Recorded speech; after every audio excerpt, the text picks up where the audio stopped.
मैं शांतनु अपने समस्त तपोबल से तुम्हें इच्छा मृत्यु का आशीष देता हूं।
हस्तिनापुर के सिंहासन,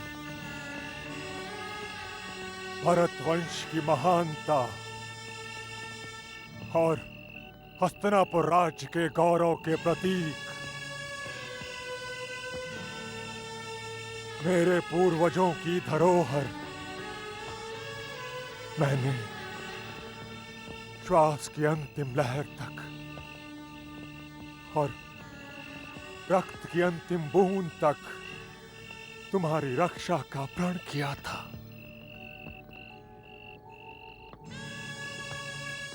मुझे अपने बाहुबल पर अत्यंत विश्वास था, किंतु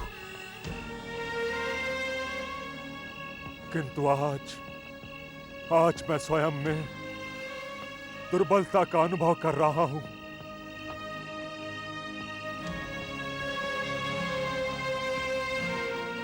परिस्थितियों ने मुझे ऐसे मोड़ पर लाकर खड़ा कर दिया है कि मैं समझ नहीं पा रहा हूं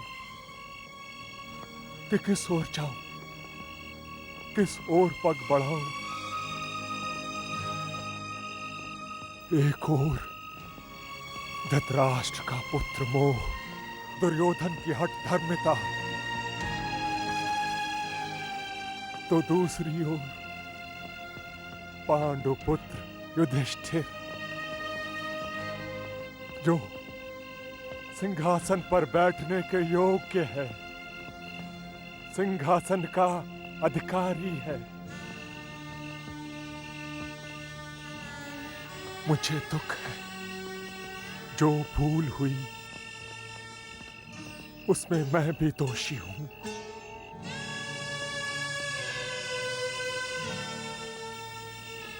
मैंने पांडुपुत्रों को हस्तिनापुर बुला तो लिया, किंतु मुझे दुर्योधन की महत्वाकांक्षाओं से भय लग रहा है। मुझे चारों ओर रक्त की नदियां और अग्नि की ज्वालाएं दिख रही हैं।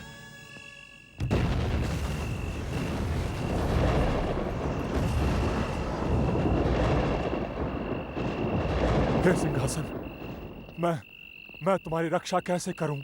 मैं कैसे तुम्हारी रक्षा करूं सिंहासन? मैं कैसे तुम्हारी रक्षा करूं?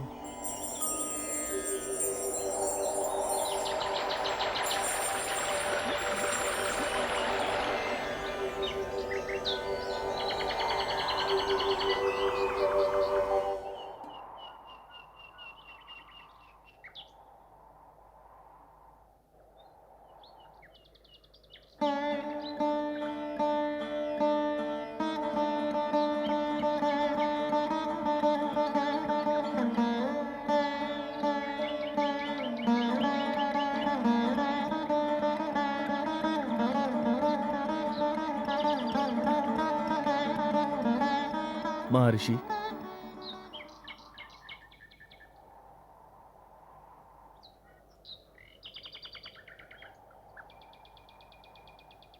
केशव, प्रणाम महर्षि। प्रणाम। आपने कैसे कष्ट किया? मुझे बुला लिया होता। इस पवित्र स्थान पर पग पड़ना तो देवताओं के लिए भी मान की बात है। मैं आपसे कुछ परामर्श करने आया था। आइए विराजिए।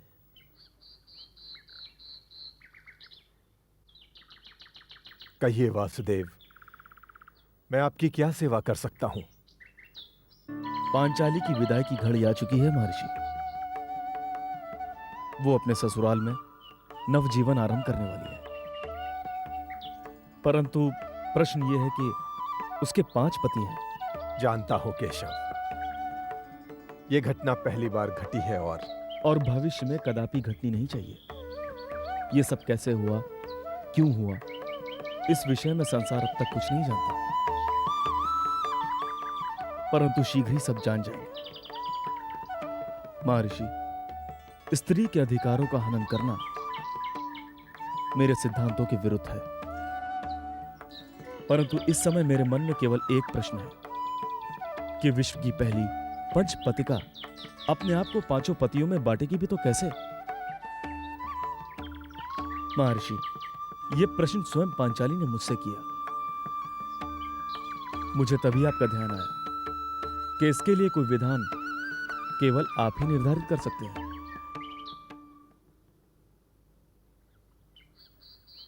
मैं भी नहीं चाहता कि स्त्री जाति का अपमान हो और वो कुल वधू की मर्यादा से गिरे। एक स्त्री के साथ एक समय में केवल एक ही पुरुष रह सकता है। इसलिए पांचाली को अपने 5 पतियों में से हर पति के साथ 1-1 वर्ष बिताना होगा। इस अवधि में उसका दूसरा पति उसके निकट नहीं जाएगा, और यदि गया तो उसे दंड दिया जाएगा।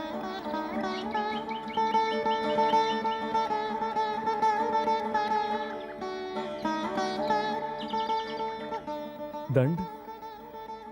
हाँ केशव, कोई विधान, कोई नियम, कोई सिद्धांत उस समय तक सफलता के साथ स्थापित नहीं किए जा सकते जब तक उसके साथ दंड का भय न हो। और वो दंड क्या होगा ऋषिवर?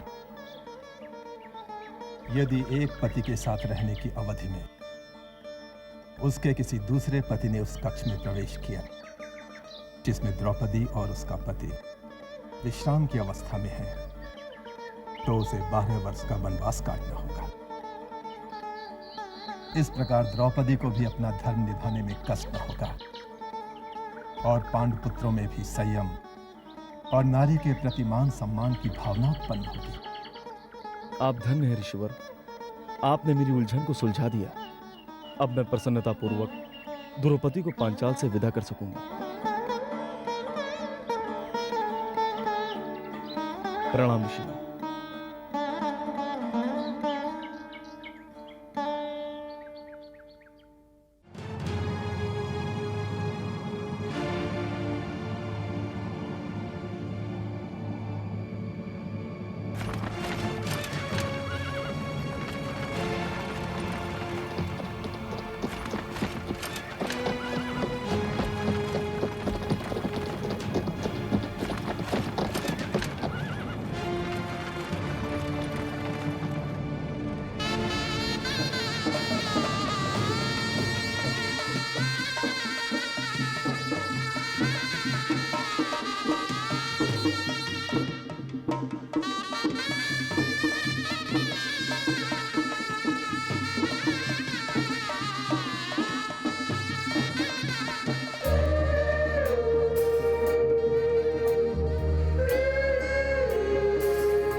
वसुदेव पुत्र देवकी नंदन द्वारकाधीश श्री कृष्ण पधार रहे हैं।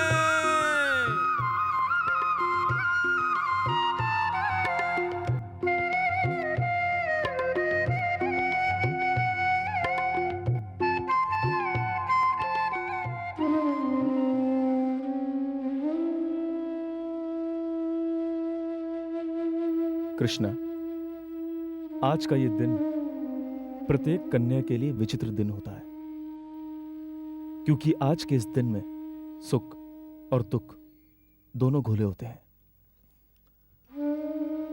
माता पिता का घर छोड़ने का दुख, जहां बचपन बिताया, और नए घर में जाने की उत्सुकता, जहां अपना शेष जीवन बिताना है। जाओ द्रौपदी, अपने नए जीवन का शुभारंभ करो। केशव, मुझे विदा करने के लिए सब उपस्थित हैं, और यदि नहीं है तो मेरे प्रिय भ्राता शिखंडी। एक बहन अपने भाई से मिले बिना मायके छोड़कर जा रही है। नहीं बहना,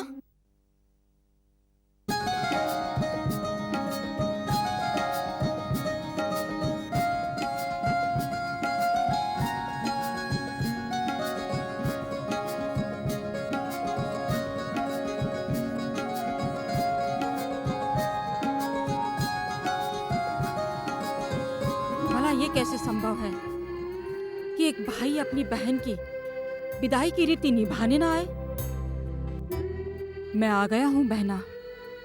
मैं तो पहले भी आ जाता, परंतु मेरी तपस्या का अंत नहीं हुआ था। कितनी सौभाग्यशाली होती है वो कन्याएं जिनके जीवन में ये दिन आता है।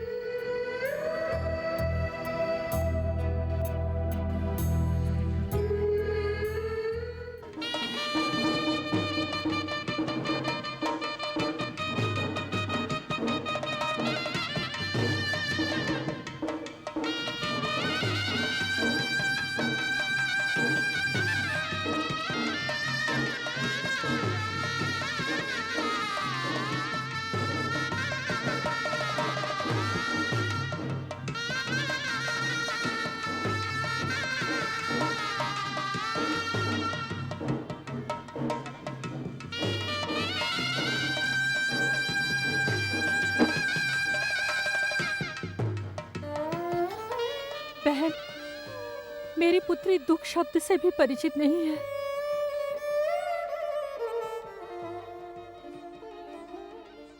मैंने इसे बड़े प्यार से पाला है, इसका ध्यान रखना। ये आप क्या कह रही हैं बहन? मैं आपके घर से पुत्रवधू नहीं, अपनी पुत्री लेकर जा रही हूँ। इसे हस्तिनापुर में इतना प्यार मिलेगा कि पांचाल की कभी याद भी नहीं आएगी।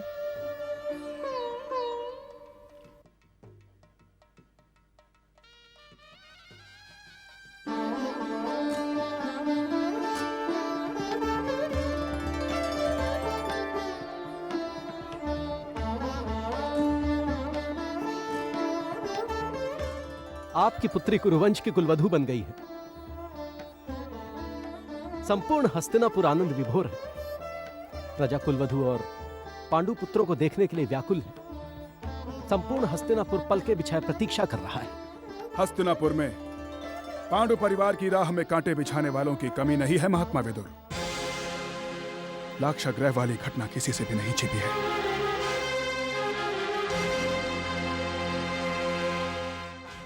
महाराज, अब जबकि ताच्छरी को ज्ञात हो चुका है कि पांडु परिवार सकुशल है, उनके हित की रक्षा उनके हाथों में है, और मैं भी तो हूं। क्या हम दोनों का होना पर्याप्त नहीं है? विश्वास करें महाराज, अब कोई अहित नहीं होगा। मैं भी यही चाहता हूं महात्मा विदुर कि अब कोई अहित ना हो, किंतु यदि किसी ने भी पांडु परिवार का अहित करने की चेष्टा भी की तो उसे पांचाल से टकराना होगा। पांडु परिवार अब अकेला नहीं है। उसके पास हस्तिनापुर के बाहर भी साधन और मित्र दोनों हैं।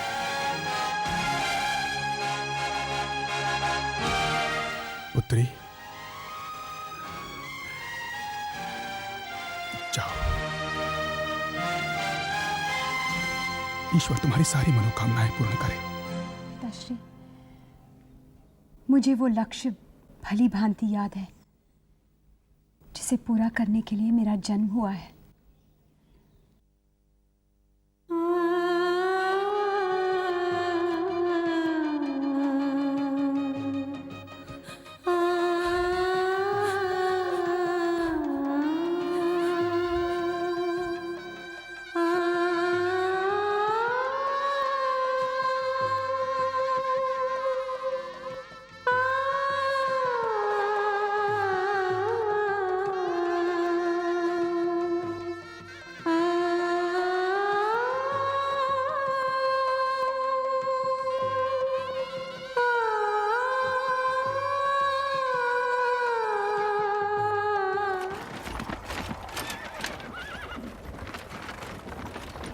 ज्येष्ठ हस्तिनापुर कुमार पांडुनंदन युधिष्ठिर, राजमाता कुंती, कुलवधु पांचाली और अपने अनुजों सहित पधार रहे हैं। राजमाता कुंती की, ज्येष्ठ पुत्र युधिष्ठिर की, राजमाता कुंती की, ज्येष्ठ पुत्र युधिष्ठिर की, कुलवधु पांचाली की, कुलवधु पांचाली की, युवराज अर्जुन की, राजमाता कुंती की, ज्येष्ठ पुत्र युधिष्ठिर की, कुलवधु पांचाली की, युवराज अर्जुन की, कुलवधु पांचाली की,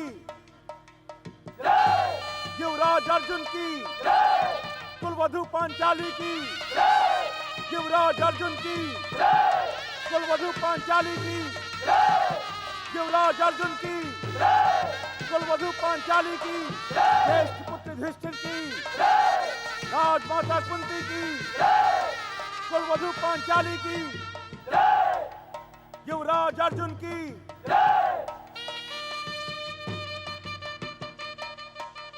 प्रणाम ताजश्री।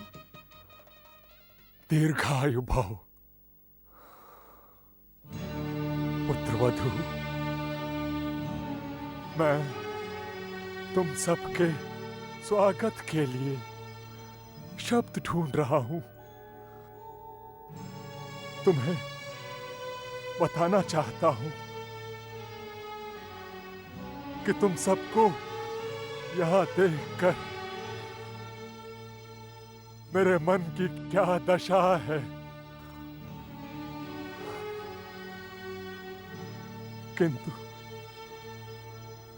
किंतु मुझे शब्द नहीं मिल रहे। ताजश्री, मन की भावना केवल वाणी से व्यक्त नहीं होती। प्रणाम पितामह। पौत्र धर्मराज, मैंने तो तुम सबको जीवित देख पाने की आस ही छोड़ दी। ऐसा ना कहे पितामह। प्रणाम। जुग जुग जियो मेरे महाबली पौत्र भीम। जुग जुग जियो।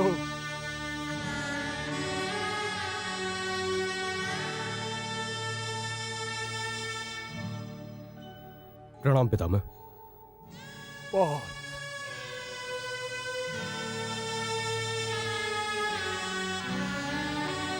मेरे धनुर्धर वीर अर्जुन, ना उस समय मेरे पास कोई शब्द थे जब मैं तुम सबका तर्पण कर रहा था,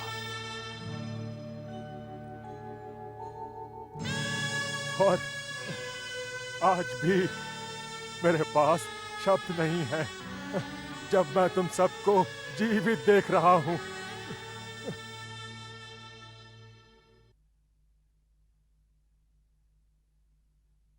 पुत्री, हमारे कुल श्रेष्ठ के चरण स्पर्श करो।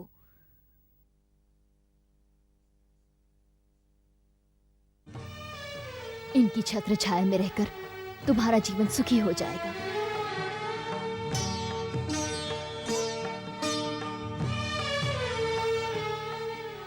अखंड सौभाग्यवती भव।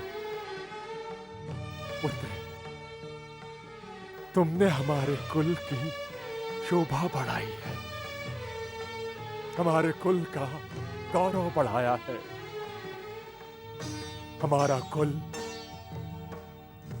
और हस्तिनापुर तुम्हें वही सम्मान, वही आदर, वही स्नेह देगा जिसकी तुम अधिकारिणी हो।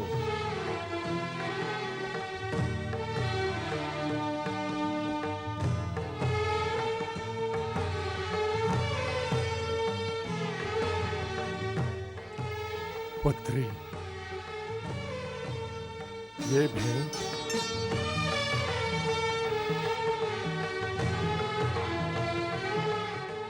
तुम्हारे प्रति हमारे हृदय में बसे हुए स्नेह का चिन्ह है।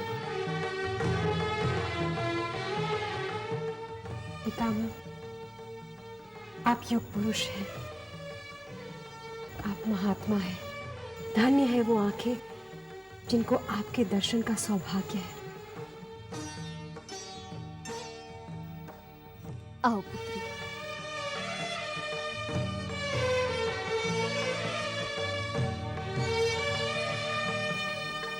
प्रणाम जयश्री। सदा सुखी रहो। अहो भाग्य हमारे जो तुम्हारी वाणी सुनाई पड़ी। तुम सबकी वाणी सुनने को कितना आतुर हुए हैं हम। प्रणाम हस्तिनापुर सम्राट। नहीं पुत्र वधू, ज्येष्ठ पिता कहो। आज यदि यहाँ हमारा स्वर्गीय अनुज पांडु होता तो क्या उसे भी तुम सम्राट कहती?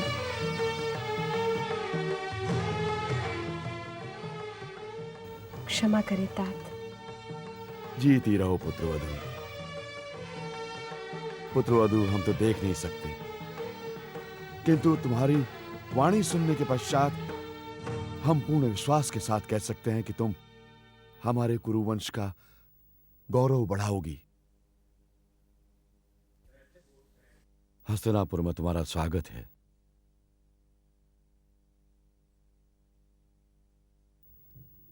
दीदी। कुंती, कुंती, मेरी बहन कुंती। सब कहते थे कि तुम मुझे छोड़कर चली गई, किंतु मैं जानती हूँ मेरी बहन मुझे नहीं छल सकती। पुत्रवधू द्रौपदी, आओ पुत्री।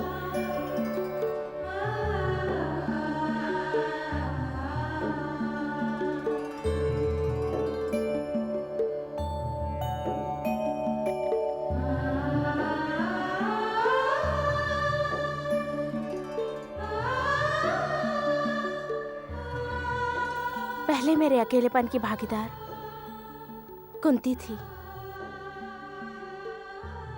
अब तुम आ गई हो। अब मैं स्वयं को कदापि अकेला ना पाऊंगी, कदापि नहीं। दीदी, सब दिखाई दे रहे हैं, परंतु पुत्र दुर्योधन और दुशासन दिखाई नहीं दे रहे। वे तो भोर होते ही कहीं चले गए। ये आप कैसी बातें कर रही हैं महारानी? अब हमारा दुर्योधन हस्तिनापुर राज्य का युवराज है और उसके कंधों पर राज्य का कार्यभार है। वो किसी आवश्यक कार्य से दूसरे राज्य गया है। यदि उसे मालूम होता तो वो यहां से कदापि नहीं जाता। उसे तो ये भी नहीं मालूम कि आप लोग सकुशल हैं और हस्तिनापुर लौट आए हैं। जब उसे ये पता चलेगा तो इससे उसके हर्ष की कोई सीमा नहीं रहेगी।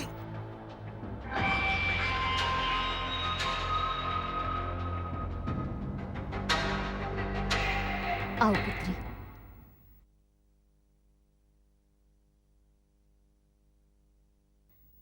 ये है हमारे कुलगुरु कृपाचार्य।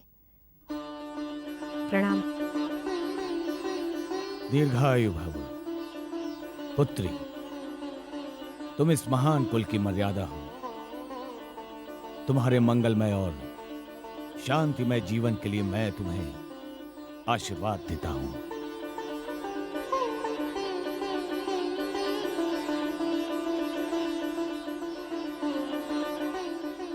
ये है हमारे पुत्रों की गुरु माता।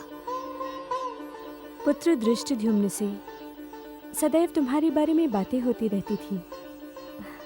आज तुम्हें देख भी लिया।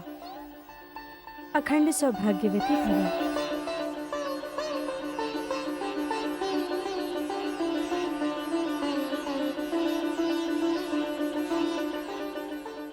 और ये है हमारे पुत्रों के महान गुरु द्रोणाचार्य।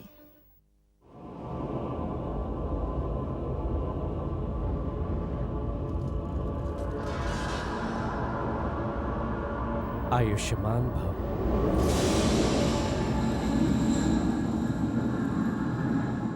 द्रौपद पुत्री, मैं तुम्हारे पिता का मित्र हूं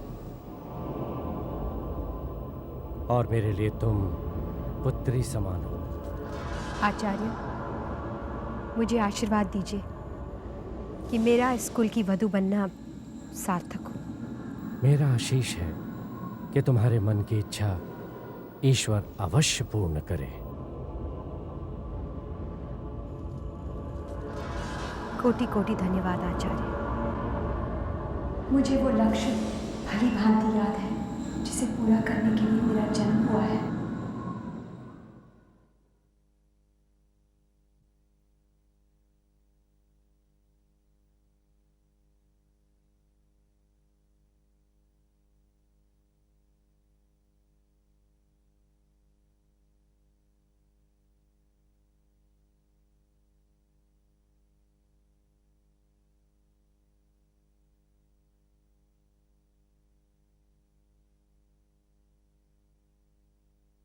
प्रणाम ताक्षरी।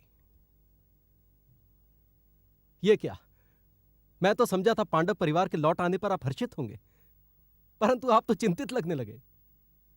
हर्ष जब स्थान से हट जाता है तो उस रिक्त स्थान को चिंता ही बढ़ती है विदुर। पांडु परिवार को जीवित देखकर मेरी प्रसन्नता की सीमा नहीं रही, किंतु ये तुम भली भांति जानते हो कि ये परीक्षा की घड़ी है। किसमें इतना साहस है कि भरतवंश गौरव, कुरुकुल श्रेष्ठ महात्मा शूरवीर भीष्म की परीक्षा ले सके? समय विदुर,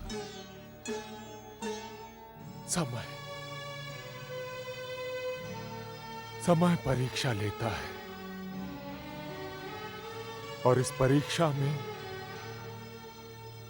योद्धा का कौशल,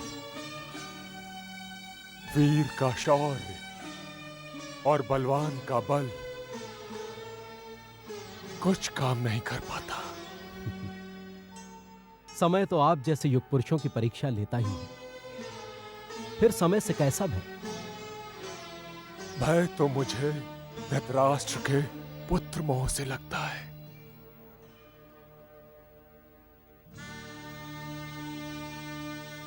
यदि वो हमारे साथ होता तो मुझे किसी बात की चिंता नहीं होती। कुछ कहने के पहले क्षमा चाहूंगा ताक्षरी, परंतु एक बात अवश्य कहना चाहूंगा। विदुर, तुम नीति निपुण हो।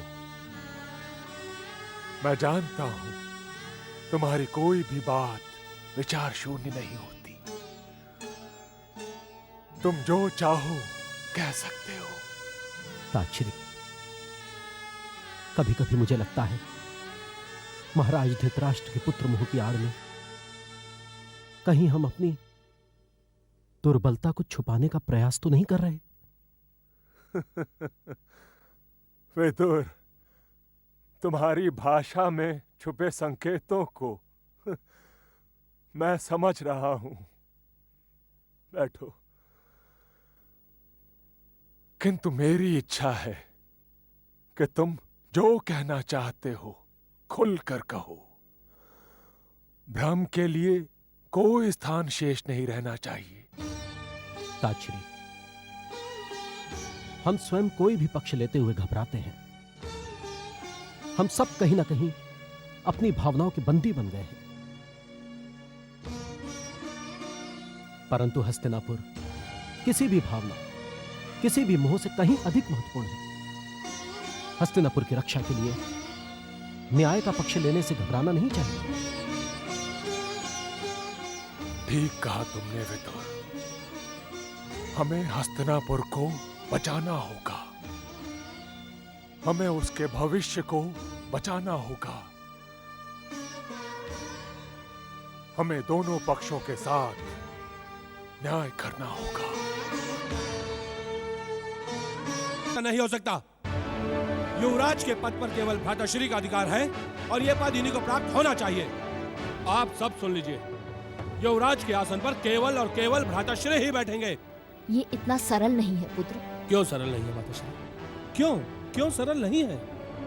और यदि भ्राताश्री ने पलटकर पूछ लिया कि कैसे सरल है तो? दुर्योधन भली भांति जानता है कि उसे यह पद क्यों और कैसे प्राप्त हुआ है। इसीलिए दुर्योधन को स्वयं इस पद को छोड़ देना चाहिए। दुर्योधन सब कुछ जानता है भैया, और भली भांति जानता है। और हम सब भी इस बात को भली भांति जानते हैं कि उसका स्वभाव, उसकी प्रवृत्ति क्या है। उनसे यह आशा करना कि वे स्वयं युवराज का पद छोड़ देंगे, बिच्छू से यह आशा करना कि वो डंक मारना छोड़ देगा, नहीं भ्राताश्री नहीं।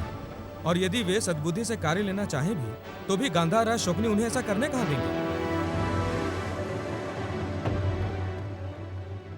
दुर्योधन अभिमान, हठ और क्रोध का दूसरा नाम है। वो ये पद कदापि नहीं छोड़ेगा भैया। यदि वो ये पद कदापि नहीं छोड़ेगा तो हम उसे बलपूर्वक उस सिंहासन से उतार फेंकेंगे। नहीं अनुज, हिंसा किसी प्रश्न का उत्तर नहीं। युद्ध तो स्वयं एक समस्या है। युद्ध से समस्याओं का समाधान नहीं, समस्याओं का जन्म होता है। तो फिर भ्राताश्री हम क्या करें? क्या करें? हाथ पर हाथ धरे बैठे रहे, अपने अधिकार को छोड़ दें और दुर्योधन की महत्वाकांक्षाओं के समक्ष अपने शीश को झुका दें? चुपचाप अन्याय को सहना भी अन्याय ही होता है। तो हमारे पास क्या विकल्प है? मैं किसी भी स्थिति में हस्तिनापुर को गृह युद्ध में झोंकने के पक्ष में नहीं हूं।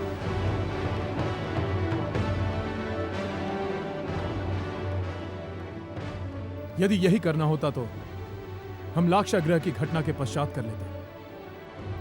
नहीं अनुज, हमें प्रतीक्षा करनी होगी। किस बात की प्रतीक्षा भैया? अपने बड़ों के परामर्श की। पितामह हैं, काकाश्री हैं, और मुझे पूर्ण विश्वास है कि समाचार से जितने चिंतित हम हैं, उससे कई गुना अधिक चिंतित पितामह होंगे और वैस जटिल समस्या का समाधान ढूंढने की चेष्टा कर रहे होंगे। हाँ पुत्र। प्रणाम काकाश्री। प्रणाम भाभीश्री। ताजश्री ने निर्णय ले लिया है। क्या निर्णय लिया है ताजश्री ने?